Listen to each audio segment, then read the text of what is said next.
Thank you everyone for coming to this, the second of this term's IDD guest seminar series. Very pleased today to introduce our speaker to you. Many of you already know him very well, Dr. Munawar Alam.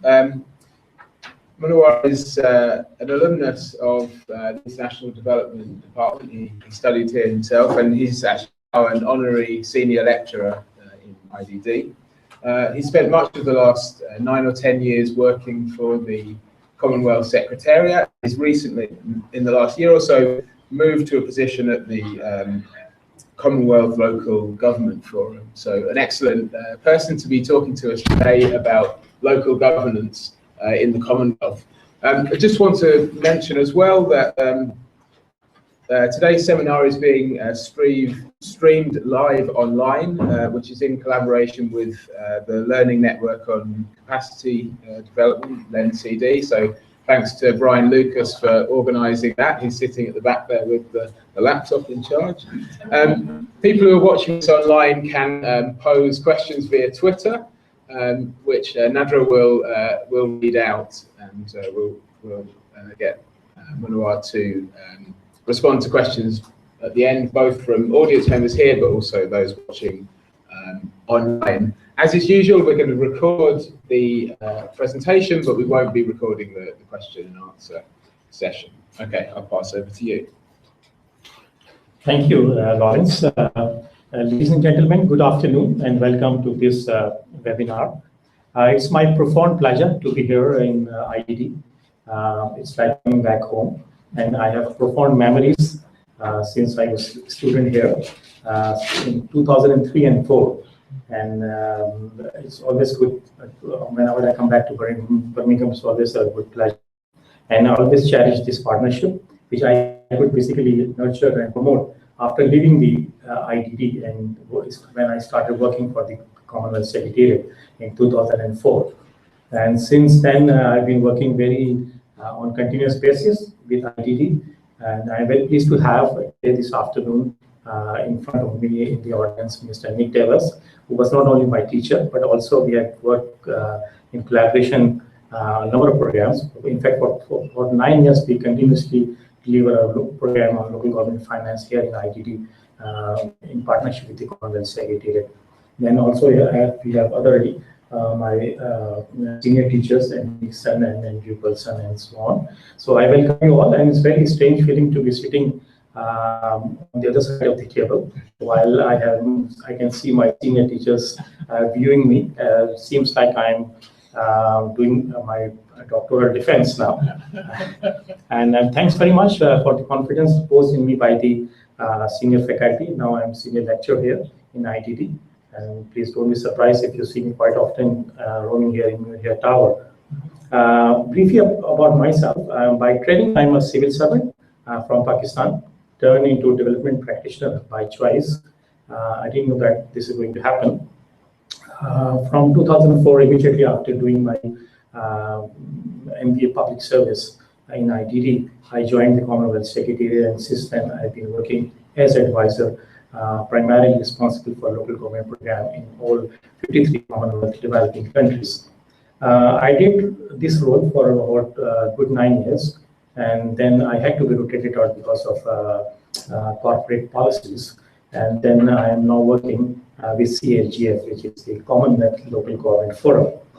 In fact, IDD is also an associate member of Commonwealth Local Government Forum, which is basically a membership-based organization.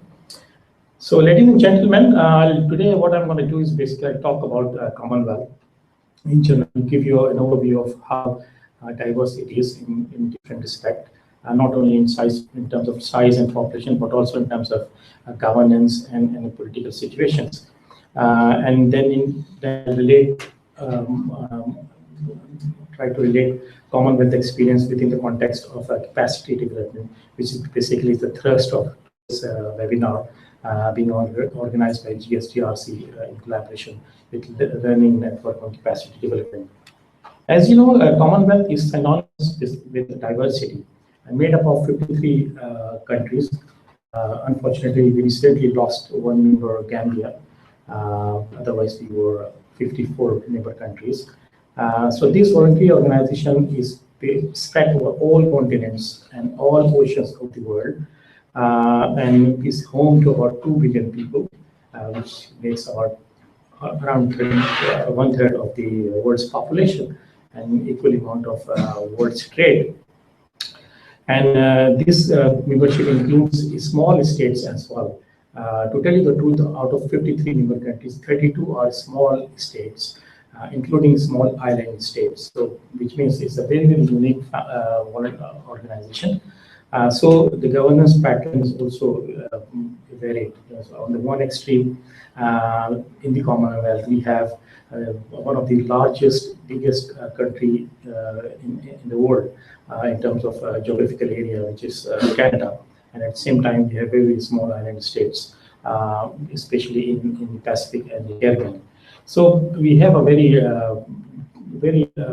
diverse mosaic of political and governance system in the Commonwealth. So in today's webinar, what I have planned to do is basically I'll give you a brief introduction of the Commonwealth, and then I'll try to give you just a flavor of how decentralization is working in different parts of Commonwealth, different issues. And I won't have time to go into deeper issues, but I'll just have an overview of some of the issues, regional and country-specific issues. What are the emerging trends and existing practices which could be of interest to you? And also, I'll try to use some of the countries which have recently or they have in the process of introducing decentralization within the Commonwealth. And the selection of those countries are based on either they are recently involved in the decentralization, or some of them have introduced some innovative practices within decentralization. So I would like to put on the table those things which I will try to quickly take you through.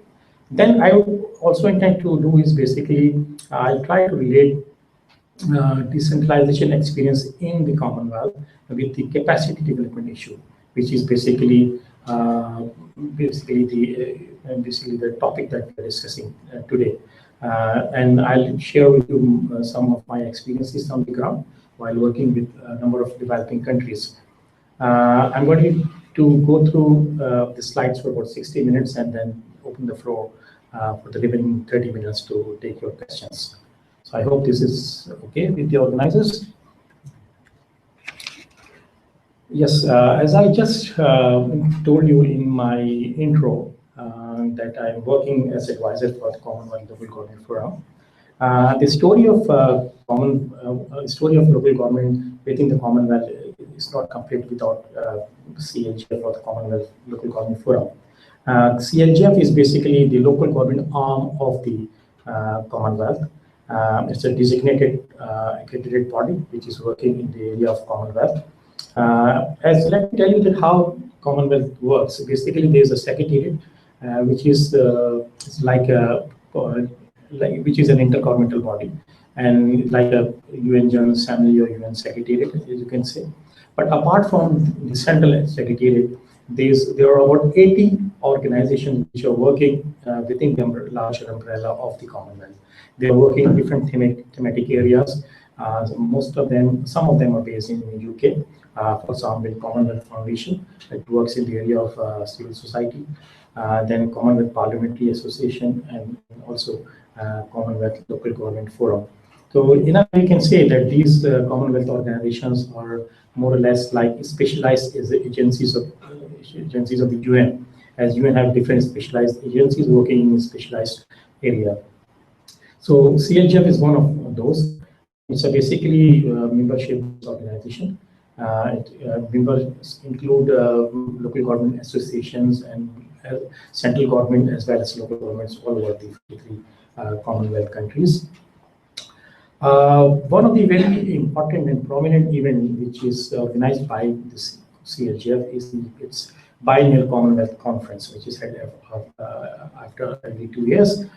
And next one is happening this year in June in Botswana, and those of you who can make it, please try to attend that. And in one of those pioneer conferences in Scotland, in Aberdeen, in 2005, CLGF mooted core principles of Commonwealth, which then became known as Aberdeen Agenda, which is basically a set of core Commonwealth principles on local democracy. So now, which has been ratified by the Commonwealth heads of government in 2005, and it's very much one of the, I would say, core values of the Commonwealth, which it practices in the Commonwealth countries. Now, as I said, Commonwealth is very diverse, comprising of about 53 member states, and this diversity is reflected in the state of local democracy as well, and also in the state of development. It's very diverse. As I'm sure you all of us know, that in the past 3 to 4 decades, there has been decentralization attempted by a number of countries. About 75 to 80 is mostly in developing world on one ground or the other. The reasons vary from country to country. But mostly, I mean, within the Commonwealth is also promotes local democracy and decentralization as a part of public sector reforms, and also to support the good governance agenda.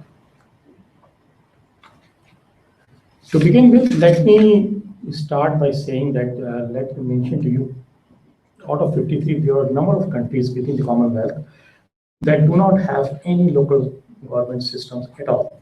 Understandably, this is the case in very small island states in the Caribbean and in the Pacific. But also there are some unique examples. For example, Singapore is a city-state in itself that has no local government system at all. Likewise, Brunei Darussalam, which is an independent member state of the Commonwealth, has no local government system. Despite, as I said, 32 member states are very small states, but some of them are introducing decentralization in one form or the other, gradually and slowly. And among those are, for example, Maldives, Gambia, Tonga, Seychelles, and in some of these case studies, I'll briefly mention to you later in my presentation today. Then moving a bit one level up, I just mentioned to you about the countries that do not have local governments at all. And then there are certain countries which have local governments, but those are very, very restricted in scope and functions. For example, in Barbados and St. Lucia, actually the problem in Caribbean region is basically, though there are local government system, but the democratic element or the electoral element is conspicuously missing in some of the countries. For example, if you see in St. Lucia, the local government has been suspended since 1979.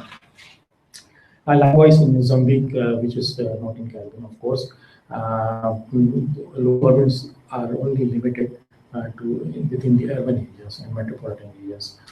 But there are some examples. For example, Tonga. Tonga is a very small island state in the Pacific, but it's now trying to introduce decentralization. And how it's trying to do is basically it's trying to start off by creating a town council within its capital, Nuku'alofa, and then probably that would kickstart the process of decentralization in Tonga. And as you know, we'll see within Commonwealth, I mean, wherever decentralization is happening or has happened, I mean, of course, the reasons are quite different in different countries, but I've tried to give you a synthesis of reasons, and with some examples where I can. For example, you can see in Sri Lanka and Nigeria, because of separatist tendencies, secessionist tendencies, decentralization was introduced. Likewise, for reconciliation in Uganda, South Africa, and also in Sri Lanka. In post-conflict scenarios, Sierra Leone, Sri Lanka again, and Kenya. And then within the Commonwealth, interesting examples of introduction of basically promotion of decentralization by the military regimes. This is very conspicuous in Pakistan, in Gambia, and in Ghana. Pakistan is a very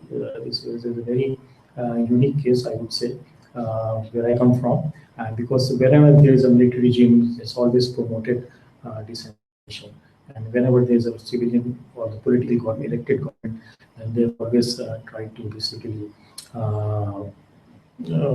basically put local government on the back burner. Then some of the countries, as you can, I'm sure you know, on the pressure from World Bank, and primarily because of structural adjustment programs and financial crisis, many countries had to embrace decentralization because of the pressure from the donors. Tanzania is one of the countries which had to do that. Now, coming to the countries which basically are in the process of decentralization in Commonwealth, I'll take up region. As you can see, these are the countries in Africa. I've deliberately underlined Gambia because just for the sake of completeness, I wanted to mention, but Gambia is no more a member of Commonwealth anymore. But as you see, Ghana, Lesotho, Kenya, Namibia, Sierra Leone, Tanzania, Uganda, and Seychelles. Seychelles is probably a newcomer in this area, and mostly they are introducing decentralization as a part of public sector reforms program. Then within Pacific, you can see Fiji Islands, Tonga, as I mentioned, Cook Islands, Caribbean, Trinidad and Jamaica, and Indonesia, Maldives, and Sri Lanka. And I've deliberately not mentioned Pakistan in this category because Pakistan's case is quite unusual because there have been intermittent, I would say, hype of the decentralization, then it suddenly slows down and then it comes up again. And unfortunately, mostly, as I said, it has become linked with military regimes. So in 2008, when General Musharraf stepped down, and then the process of the reversal started. So right now, there isn't any elected local government in Pakistan since 2009. So I want to quickly take you through some of the issues. These are the issues that are very common within all across the board, within whether the countries are small or big. And as you can see, on the top of the issues is basically financial decentralization, and who else other than DWAS would know why it is so critical, because countries have a tendency that they are very keen to decentralize or devolve the powers, not the power, but administrative responsibilities to the lower tiers. But when it comes to basically giving money and resources, then the central government is mostly very reluctant and very tight-fisted. So here comes the problem. So that is why I have the financial decentralization on the top of issues, which is very, I would say, cross-cutting in the entire Commonwealth and elsewhere as well. And then also comes the relationship between central government and local government. This is always, I would say, a chronic issue, but sometimes this issue becomes acute on chronics, then that is very where the problem is. There's always a tension between central and local government because of power equation, financial issues, and so on. Then, of course, capacity issue is always there in local governments, and again, there are two schools of thoughts. One school says that because the capacity is low, and that is why they shouldn't be given more resources. The other school of thought says that since the local government do not have any resources and expertise, that is why the capacity is low. So it's basically a very tricky situation. Staffing is another very critical issue within developing countries, which we are trying to devolve. As mostly what happens is basically in most of the cases, yes, capacity is low in terms of expertise and in terms of technical staff, and mostly senior staff is basically borrowed or deployed from the central government. So then those staff, they have allegiance to their parent cadre or the central government rather than to the elected mayor. So here it starts the problems. And but I'll discuss in a moment about how Commonwealth countries are trying to basically address those issues in their own means. Now, the other issue which is very common in the Commonwealth is basically coexistence of the traditional structures with elected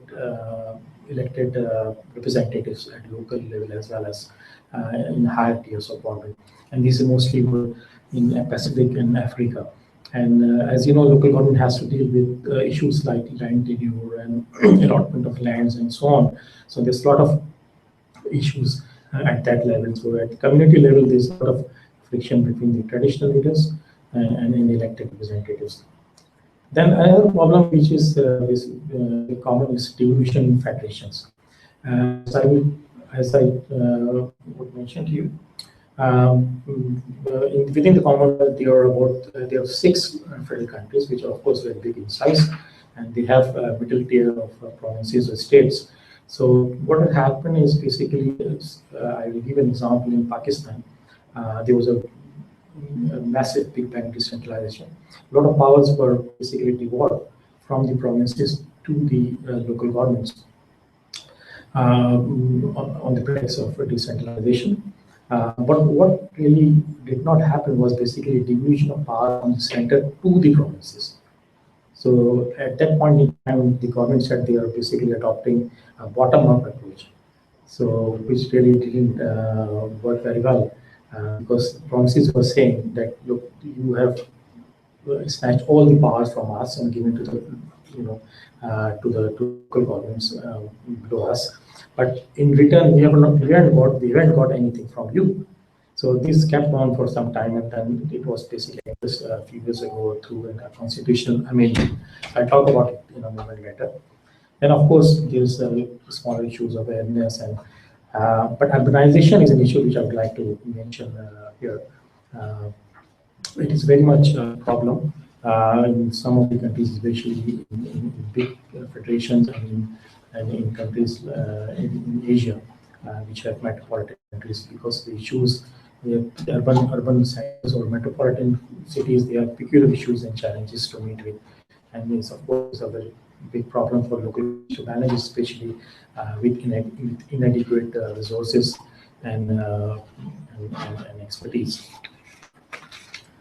Now, some of the regional issues I would like to mention, as I just mentioned to you a few seconds ago, that one of the issues within Asia is the urbanization, which is basically governance of mega cities. So, out of 19 mega cities, which have a population of more than 10 million in the world, 6 are in the Commonwealth, and out of these, 5 are in Asia: Mumbai, Kolkata, Dhaka, Karachi, and Delhi. And of course, there are very peculiar issues of urban poverty, public health, and so on and so forth in these metropolitan cities.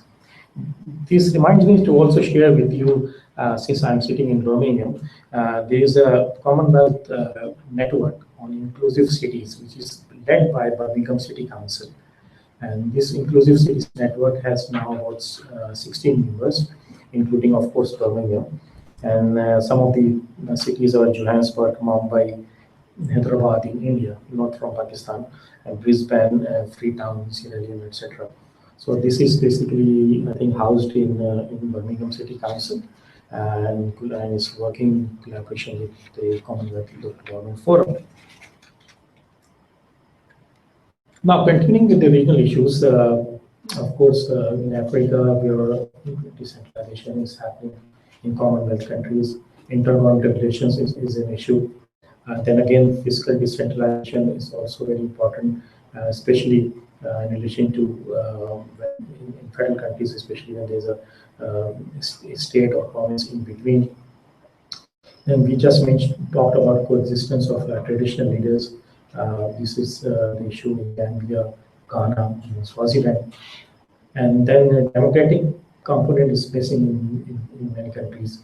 For example, mayors in Ghana are appointed by the president, though the selection of the mayors are ratified by the district assembly by 2/3 of the majority, but still they are appointed by the president and not elected. And likewise, urbanization is also a major issue in countries like Kenya, Uganda, Tanzania, South Africa, Ghana, etc. Pacific is, of course, is very unique because of its own geographical limitations. I would say it's very small in size, less resources, limited international trade. Perhaps because of these reasons, the local government is very limited to only a few countries in the Pacific, and that have limited to those countries which have a relatively larger population. For example, Fiji Islands, PNG, Papua New Guinea, Samoa, Solomon Islands. And CLJ has a regional office there, and Commonwealth is working with a number of countries there, promoting decentralization policies and assisting them in building their capacities. The issue in Caribbean is basically mostly relating to the electoral element of the democracy, local democracy. In countries such as Bahamas, Belize, Dominica, Guyana, Jamaica, and also Trinidad and Tobago, they are developed forms of local government in relation to elected local government. But in others, the electoral component is not working. I just mentioned to you earlier that in St. Lucia, local government elections have not been organized since 1979, and actually local councils are managed by an executive decision by the Minister of Local Government. As I said, Commonwealth also has federal countries. Out of 28 federal countries in the world, 8 are in the Commonwealth, and these are Australia, Canada, India, Malaysia, Nigeria, Pakistan, St. Kitts and Nevis, and South Africa. I have especially highlighted St. Kitts and Nevis in Malaysia because within the context of decentralization, we are not including these, though they have political systems similar to federal structures. In Malaysia, despite all the features of being a federal country, local government elections have not been done, have been discontinued, in fact, since 1965. Likewise, St. Kitts and Nevis is also a federal monarchy, constitutional monarchy, but it has a unicameral parliamentary democracy. There is a local government system, and population is only about 50,000. So those, Malaysia and St. Kitts, we won't talk about it in this discussion, but as a whole, we have about, leaving aside St. Kitts and Nevis and Malaysia, we have about 6 federal Commonwealth countries, which makes about 75% of the Commonwealth population. And also in terms of, if we broadly classify Commonwealth countries, we can divide it into 2 broad categories: developed Commonwealth countries and developing Commonwealth countries. So out of 6, 2 federal Commonwealth countries are developed. Australia and Canada, they are designated, they are regarded as developed countries, whereas other countries are within the other group of developing countries. 2 countries have had intermittent martial laws. One is Nigeria, another one is Pakistan. Though local governments is recognized in the constitution in most of the countries within federal Commonwealth group, but some have, the constitutional recognition varies from country to country and at different times in history as well. For example, Pakistan, though is a federal country, it also recognizes within the constitution of Pakistan does recognize, gives due recognition to the local government, but that recognition also varies from time to time. For example, in 2001, according through 17th constitutional amendment, General Pervez Musharraf gave security of the system, security of tenure to the local governments. But that was a time-bound security that lapsed in 2009. And that is why since then there has not been any local government elections in Pakistan. But now recently in 2010, there was another amendment which is known as 18th Constitutional Amendment. What it has done is it has basically devolved powers from the federation, from the central government to the provinces, which means now the provinces are more empowered. And in fact, a lot of resources, especially the issues relating to the distribution of funding coming from royalties, have also been sorted out. So now the provinces are more empowered. So we can say that within Pakistan, within the federal setup, there were 4 small republics working as far as Pakistan is concerned, which is very interesting. But coming back again to the constitutional nature, what I'm saying is basically it varies from country to country. For example, in Australia's case, it does not give any recognition as such. But if we see South Africa, it not only gives recognition to the local government, but also local government association. It gives a very prominent and important role to the local government association in policy making within South Africa.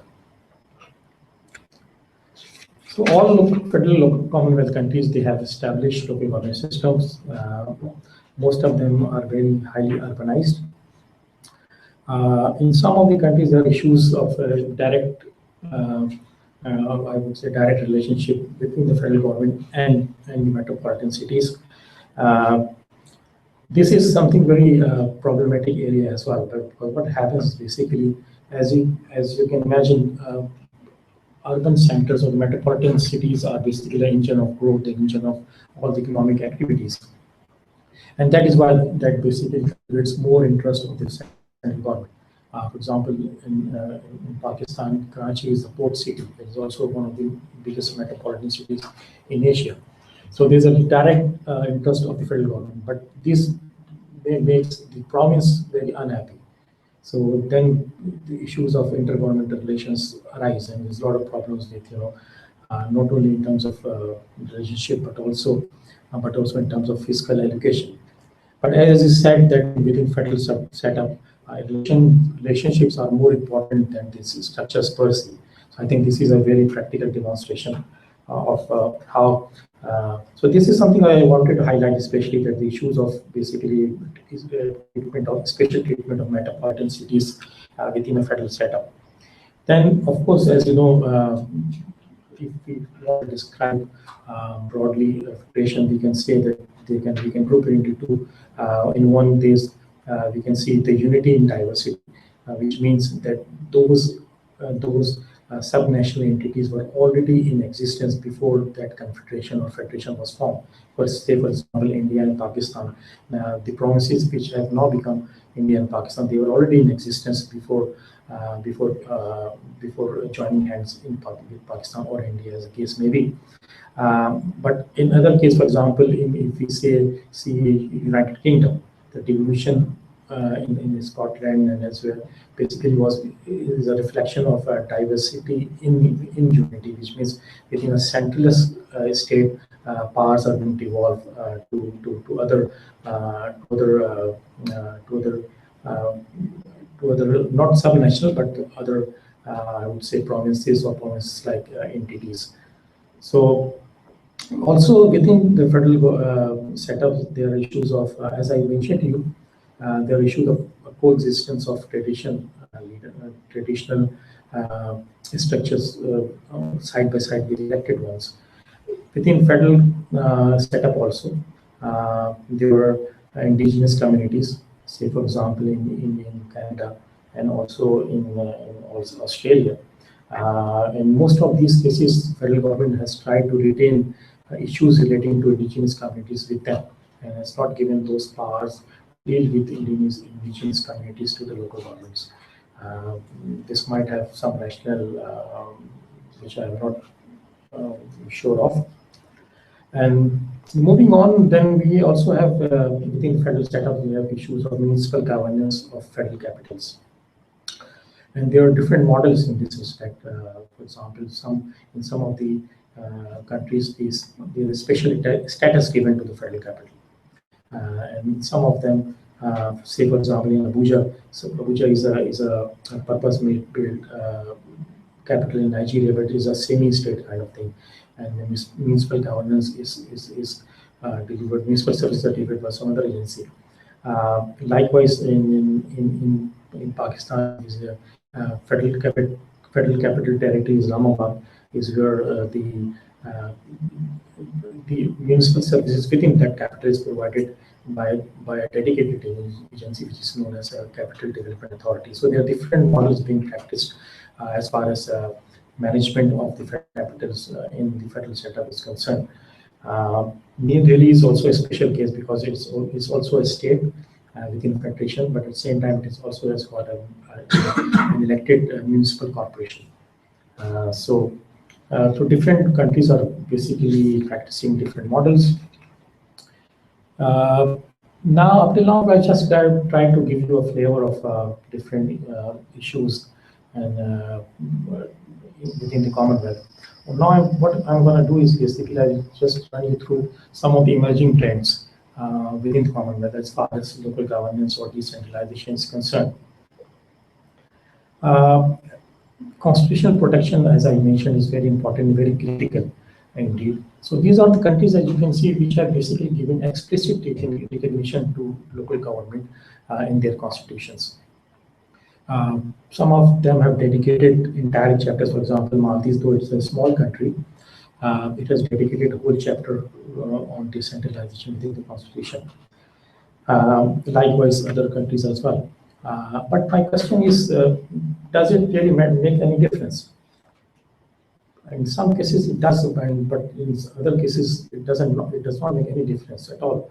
For example, going back again to Pakistan, I don't know, Pakistan has so many examples to basically cater to all the issues that, you know, I can easily get one, so that is why I'm giving so many examples from Pakistan. So particularly about this issue on constitutional recognition, though now through 18th Amendment, and even before that, it was mentioned in the Constitution that it's a policy of the state to protect and promote local government, and especially the marginalized segments of society like women, peasants, and so on. But we see in the history that, you know, there has been always, it's not that because of the Constitution, the elected government would also organize local government elections or promote local democracy, as is the case at the moment. Despite it, constitutional amendment and protection, I mean, elected government do whatever they want to do. So it really is debatable. So I just want to put it on the table that it's not, experience says that it's not only because of constitutional protection that the government or the elected leadership would always promote decentralization as such. Likewise, in Maldives, I mean, there have been a lot of tension between different regimes, but now it's back on the track now. Though, despite the fact that decentralization is very much on the political agenda, but it's still, I think there have been a lot of issues.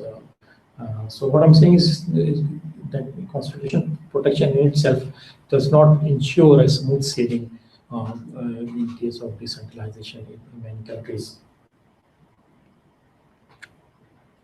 We mentioned earlier about the staffing issue. What many countries have done is basically they have come up with an innovative idea of having their own local government service commission, which means the hiring and firing and disciplining the staff will be done by the local government service commission, which means less dependence on the central government in terms of staffing. One thing you might note that all these countries which have now established local government service commissions, all of them are in Africa. This is something which I noticed and I wanted to put it on the table. I really don't know what is the reason, but and I can also say that I mean, it does not really mean that these commissions are fully functional, but at least you know, they have started working and they are at different stages of their performance. Compulsory voting is also is something which is in Commonwealth. As you can see in Australia, Australia is a federal state, different, and local governments are creatures of provincial government, so they have different systems. In 4 states in Australia, voting is compulsory in local government elections. Cyprus is another country within the Commonwealth where local government elections is compulsory voting. We spoke about resources, financial resources, and we also spoke about issues for urbanization and management of urban governments. What countries are now basically trying to do, especially countries which have big urban areas, they're coming up with different models of public-private partnership at local level, and this is gradually and slowly this is being internalized into the local government system through amendments in laws. As you can see, in the Fiji Islands, there's a separate legislation on PPPs for local governments. Likewise, in Maldives, now local governments are allowed to engage in business ventures. As you know, Maldives is all about islands, and there are hundreds of resorts working on those islands, and which is a good potential areas for business. So now local councils are also eyeing to basically engage into business ventures, and this has been provided in the law, in the Local Government Act, that now local councils can engage into business ventures. In Pakistan also, this was done in 2001 Local Government Act, and likewise it's very much internalized in South Africa, Sri Lanka, and India. In fact, South Africa and India, they have made remarkable progress in this area in terms of municipal bonds and in terms of pool financing. So they are in the forefront, South Africa and India, in terms of PPPs, but others are also following. Yes, we just spoke about issues between tension between central government and local government, and some of the innovative practices that has been put forward by some of the Commonwealth countries, basically to address those issues, is that they have got formal mechanisms for addressing those issues that arise between central government and local government. For example, New Zealand is a very good case. Government established a formal forum headed by the Prime Minister, which meets quite frequently. Likewise, in Malaysia, Constitution provides for establishment of National Council for local government, which is represented by all major local governments. Likewise, if we move on, same is the case with Kenya. In fact, Kenya's case is very remarkable in the sense their legislation is known as Intergovernmental Relations Act, which is something I think which is something very remarkable within the context of decentralization. And this basically provides for not only national county governments, but also there's a technical committee basically governing intergovernmental relations. Rwanda is another country that I would wanted to mention before you. Rwanda's system is more or less like that of Malaysia, but is less formal. They have a mechanism of meeting annually and also quarterly with the Prime Minister and all the political leadership. So, I mean, different countries are basically coming up with different kinds of models and innovations to address the issues of central-local government relations, issues of fiscal decentralization, issues of urbanization. And I just want to give you a flavor of some of the innovative practices that are being practiced now within the Commonwealth countries. Women participation, as many countries have reserved quota for women in local councils. As you can see, 33% in India, Pakistan, Uganda, and Zambia. Likewise in Rwanda also.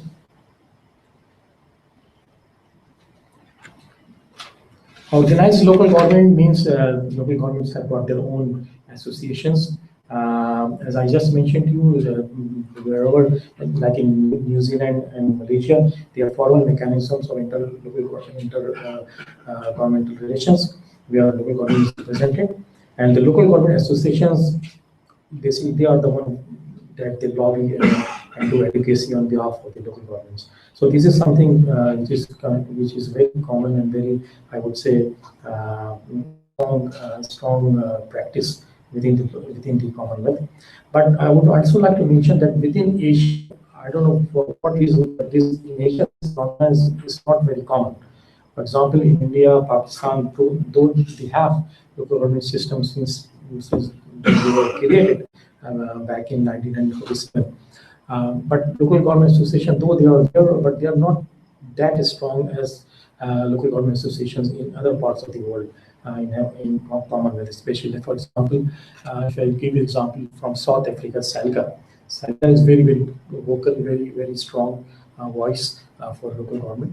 But despite that, there was a well-organized local government system in country in Asian context, but local governments are not that strong.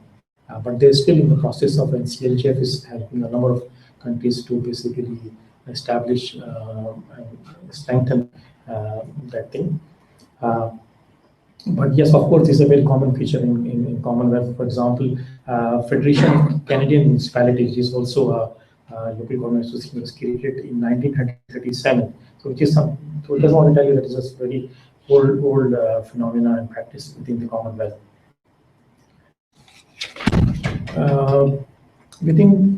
Yes, I just mentioned about financial decentralization.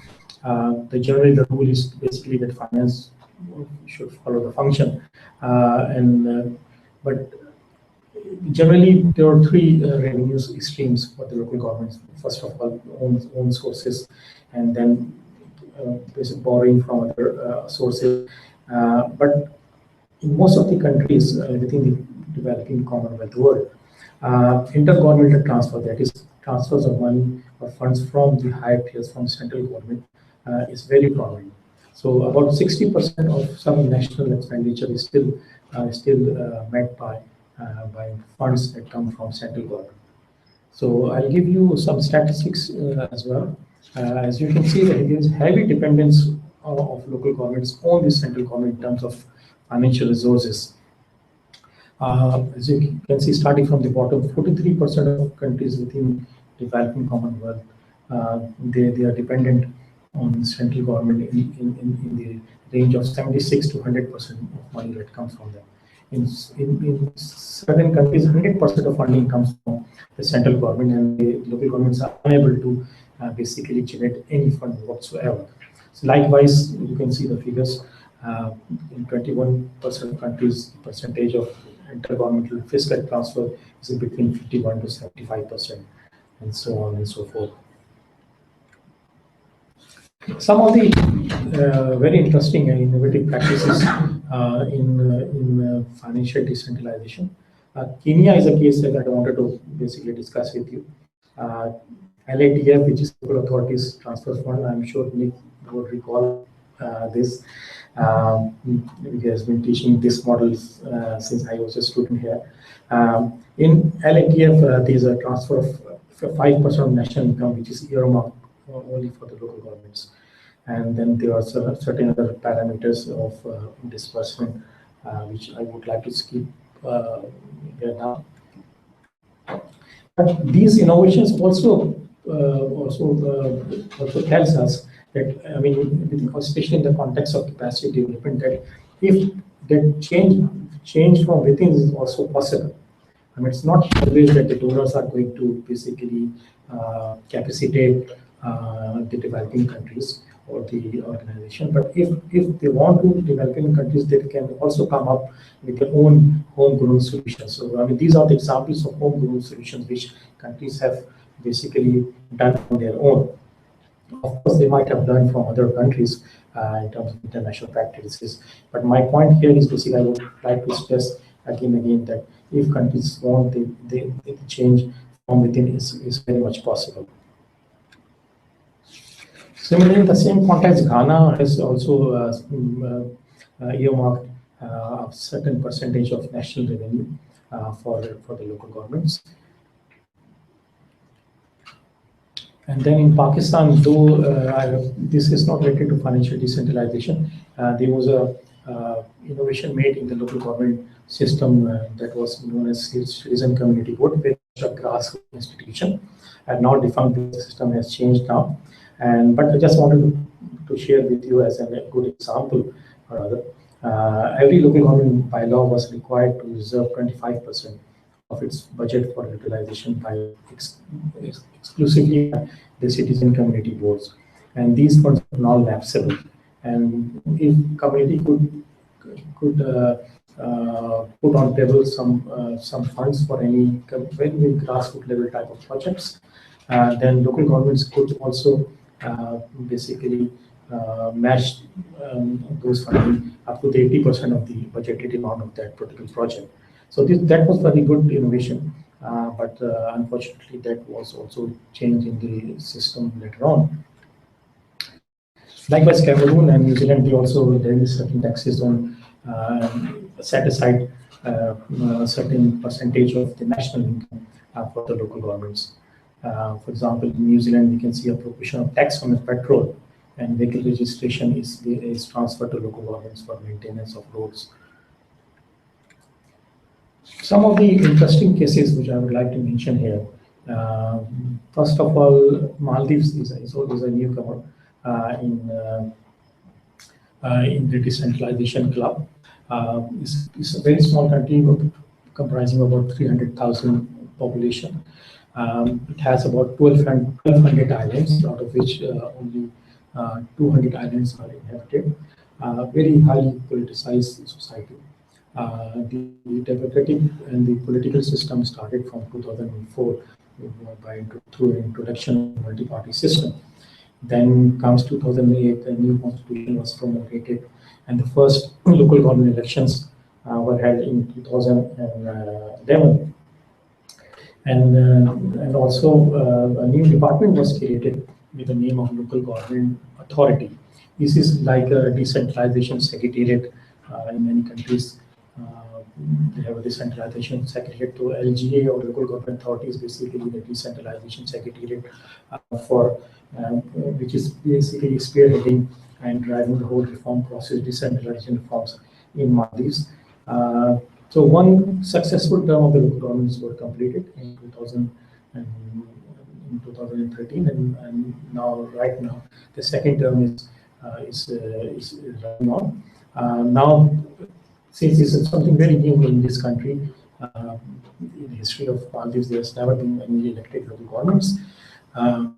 There are a lot of issues and problems, and at the moment, CHF and Commonwealth is assisting them with technical assistance and basically reviewing the laws, Local Government Act, and other laws, basically trying to harmonize other laws which have to be aligned with the Decentralization Act, which was promulgated in 2010.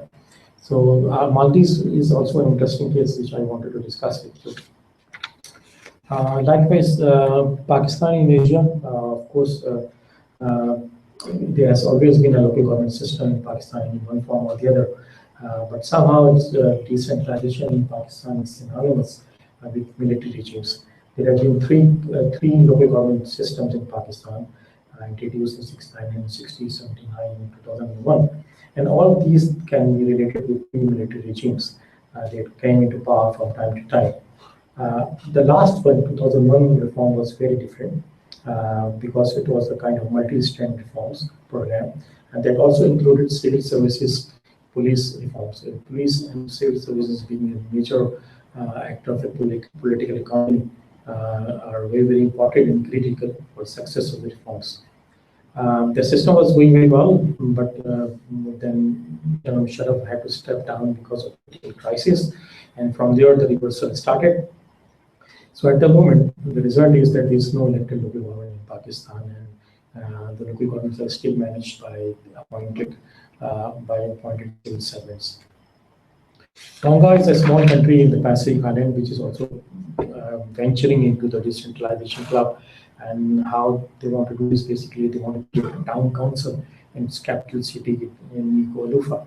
Probably this would be the pilot case and to start the process of introducing community laws throughout the kingdom. Kenya is a case of in the post conflict scenario, because there was a big riots in 2008, and consequently there was a new constitution in 2010 that provided for more autonomy to local governments by creating 47 county governments. There have been better financial autonomy given to local governments now. And also, we just discussed about this special fund, which is local government transfer fund, which basically comes through the national revenue, a certain percentage earmarked for local governments in the national revenue. Swaziland is a country in Southern Africa. I'm very happy to mention that India Nixon has worked in Swaziland together with Commonwealth team from time to time, and basically they now have got a decentralization policy in place and making efforts to draft a decentralization act. So what I'm trying to basically put on the table today is basically the countries are doing in their own bits. They're making efforts to decentralize structures and to basically promote good governance agenda within their own means. And they are, of course, confronting different issues and challenges which they are trying to manage with their own innovative practices. Last but not the least, I would like to mention about Seychelles, a small country in Africa. It's also an island state, but it's also trying to basically introduce decentralization. Up till now, there has been a system of deconcentrated governance through whereby central government manages through its extensions and the districts by district officers. But now they're drafting a new local government law. And in many countries, this decentralization is being brought up as a part of national vision or national development agenda, which is the case in Seychelles also.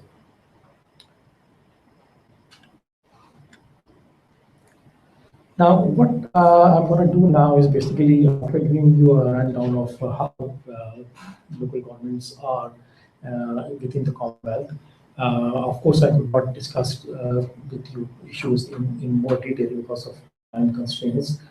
But since this talk is all about capacity development, so I would like to basically try to contextualize the decentralization experience within the Commonwealth. Especially, I would like to relate my own experience working in the international development for the past 10 years now, and also working as a civil servant in Pakistan. I would like to tease out some of the issues that I came across, and I would like to basically share those things with you.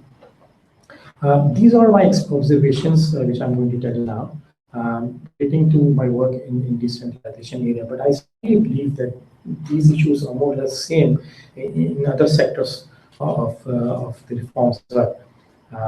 First of all, definition of capacity development.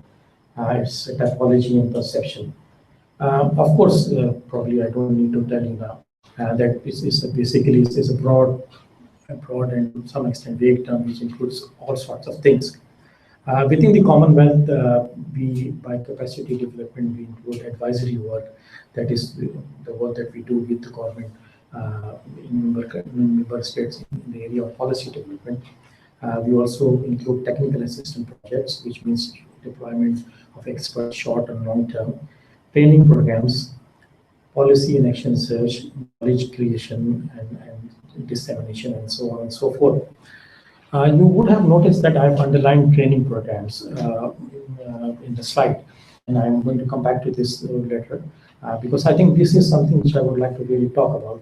There's a lot of discussion going on in the development discourse whether these training courses are short-term training courses are of any use or not, especially in the developing world. So capacity development is basically it has this different perception in different contexts. For example, I mean, for donors, for international organizations, it's basically like a promoting capacity development network as appreciation of many areas of knowledge and discipline, especially in the country where we are working. I feel that it's something like practicing medicine because you learn as you get along working, and it includes both formal learning as well as practical hands-on. But totally in contrast to this perception, within the client's countries, which is basically my own observation, is basically that the client countries in the developing world, they perceive capacity development only as trainings and the workshops and different variants of those different variants of those training programs, for example, seminars, symposia, or conferences, no more or no less. That is why I wanted to basically, especially discuss with you about the training programs, because there's a lot of questions whether they are useful or not, which in my opinion is useful still, because we are dealing with developing countries and they are totally a different ballgame. Also, there's an issue where this capacity development is only about public sector, which is not the case. It's not just about public sector alone. And we just mentioned about the issues of urbanization and public-private partnership. We can see that now the local, especially local governments and generally central government also, they are trying to bring into fold private sector also for various issues of service provision. Say for example, in PPPs in local government area and municipal bonds and so on. Even international organizations, just like DFID also invest a lot of money in developing capacity of private sector, research organizations, and civil society. So it is not only about public sector. It does include private sector as well. Also, there's a lot of talk about whether it's a political process or not. Yes, of course, capacity development is related to the political process. Generally, the thinking is that capacity development fundamentally is a political process, and if change has to occur, it should be owned and led by people for whom this capacity development program is being organized. Otherwise, it might not be sustainable, which is fine. I mean, on the face of it, nobody can disagree with it. But we should not forget that we are dealing with the developing countries. And how I see is basically the technical interventions are basically a very good entry points, because it's very difficult to basically cultivate any behavioral change or how to create political ownership. It's very easier to say than to implement it. So basically, I see these technical workshops or technical interventions or technical missions as a very good entry point. And then gradually international organization can build up and then lead other modalities of assistance. So what I'm saying is basically it's very easy to say that one should basically try to generate political leadership and try to understand what is the vision of organization or the country or the political leadership, but it's very difficult basically because of course developing countries are very guarded and they are very protected and territorial in terms of in terms of political area. So what I see is basically if we go on and perform the technical work, it does really makes a difference and it does create a relationship of trust. And then from there we can build up as appropriate.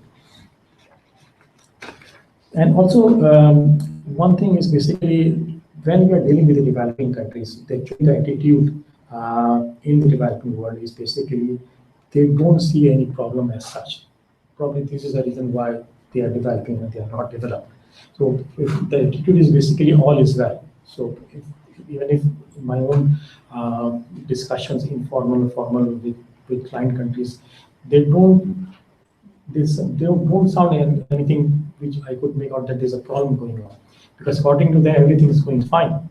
So in that case, capacity development becomes very, very difficult how to basically intervene. And also you have to be very, very tactful. You cannot undermine their capacity. You can't tell them upfront that, oh, no, look, you are not doing things right. And we need to basically tell you how you should do it better. So this is something very tricky area. And I think basically one should focus to basically try to cultivate the change from within. Which is possible, which is happening, which does happen in several cases, and all we have to do is basically capitalize on that thing and then take it from there. And so the situation is basically in organizations where don't see any urge or any urgency to basically reform anything, then problems get very complex for people working in an international organization for how to basically do the work there. That is why I think development is very complex and is becoming more complex day by day. And I think in this scenario, one thing which in my own experience has worked well is basically responsiveness. If you are responsive to the country's needs and you are not dictating them, you are basically addressing issues that they are confronting or which they think is a problem, and then it makes a good entry point. And they also appreciate the interventions of the development organization. But this responsiveness should also be couched very tactfully. For example, I'll give you an example of Commonwealth because this presentation is all about Commonwealth. Commonwealth, there's a slogan in the Commonwealth which says, we are the trusted partners, which is fine.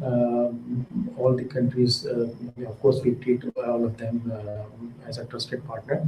But this is something which is coming from the Commonwealth, not from the member countries. So what I'm saying is basically only rhetoric does not work well always. We have to basically, on the ground, we have to be very responsive.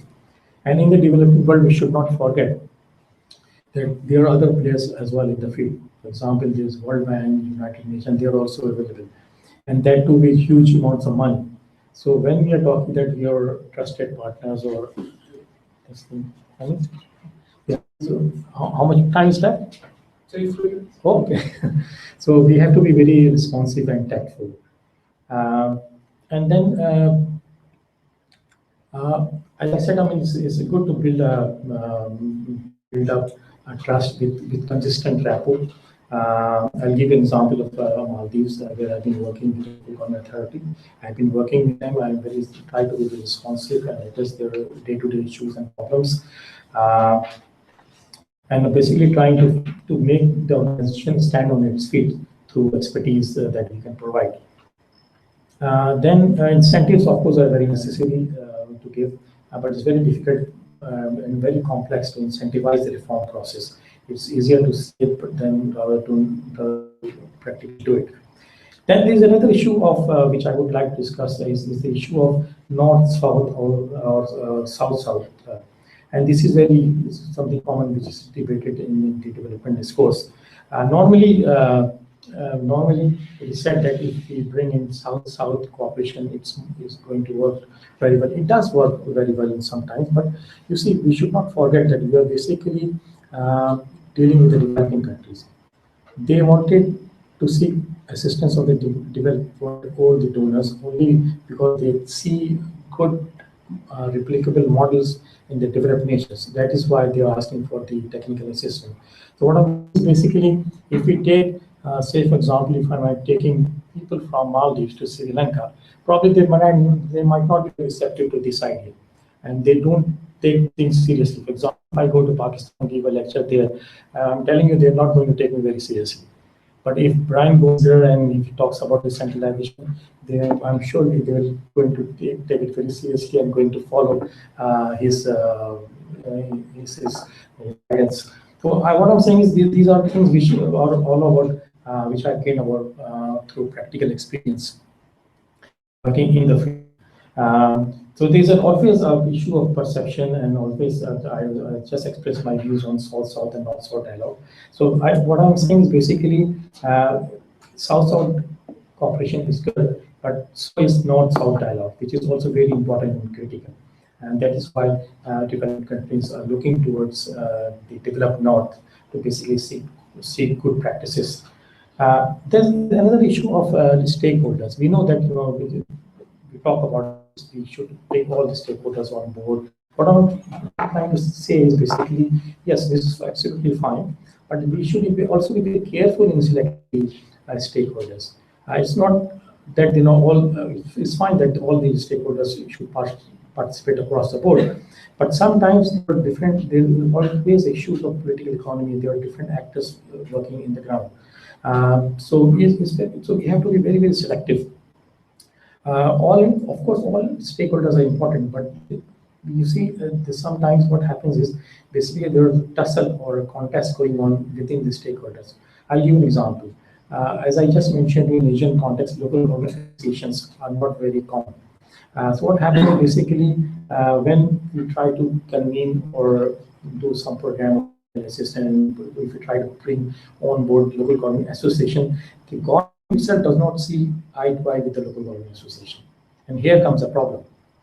And as we can also appreciate that all the development work basically is intergovernmental. So basically we have to go and channelize all developmental assistance through the government. So we have to be very careful about this, that this fine that we should follow, we should try to bring all the stakeholders on board. But at the same time, we should not forget, and there are also rivalries and issues within the stakeholders themselves. So these are something which I wanted to share with you. Of course, we should not underestimate the capacities of the people working there, and training, and also we should be flexible in approach. We should not forget that small grants and even small projects can also be very helpful than making a huge, massive program. And also, we should not forget that the recipient governments or the recipient organization, they are not familiar with our law frame or logical framework. So they have got their own style of working. So they don't understand what are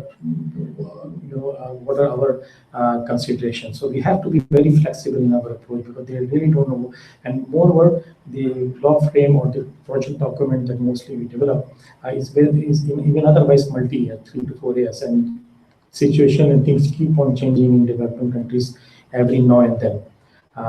And also in terms of especially in the context of fragile and conflict affected countries, there's a contest going on between different short-term and long-term priorities. By short-term priorities, I mean building confidence in different sectors, and also in long-term, basically building legitimized and well-stable, politically stable states. So these are the issues which I wanted to put you on the table.